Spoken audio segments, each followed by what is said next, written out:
9.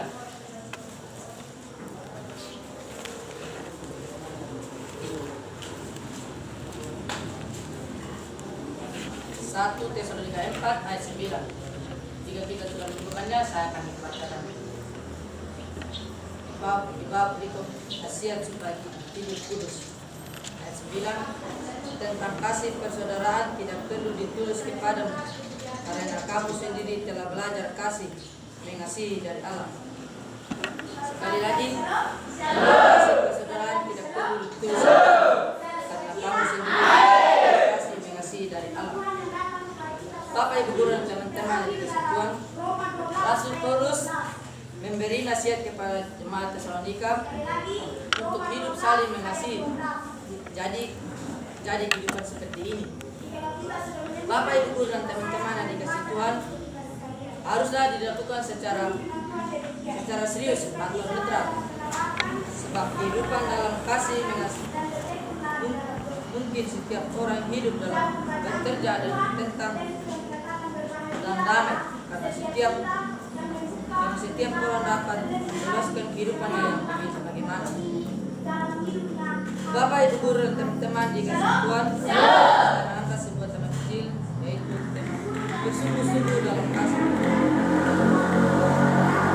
Bapak Ibu Guru dan dikasih Tuhan, ada hal yang penting yang kita bahas pada pagi ini. Yang pertama, kasih persaudaraan.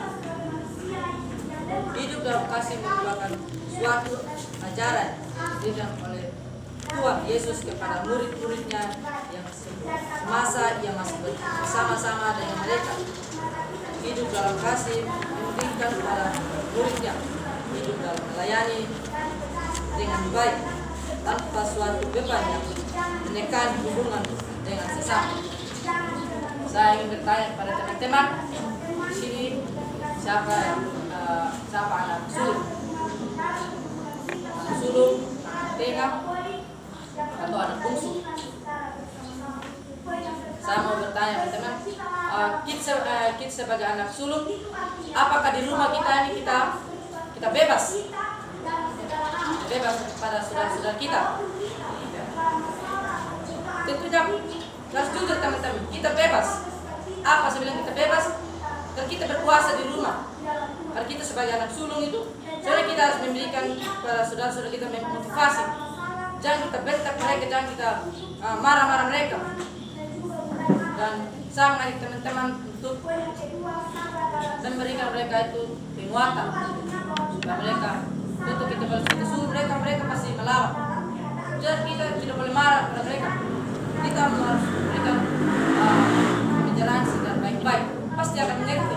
Oh, saya disuruh kakak saya harus menghargai dia sebagai seorang kakak.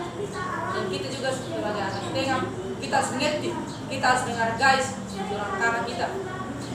Dan sengaja teman-teman sekalian saling menghargai sesama kita. Dari hal kecil saja kita akan dihargai. Contoh kalau kita tidak menghargai yang menegur kita, yang menasihati kita, pasti yang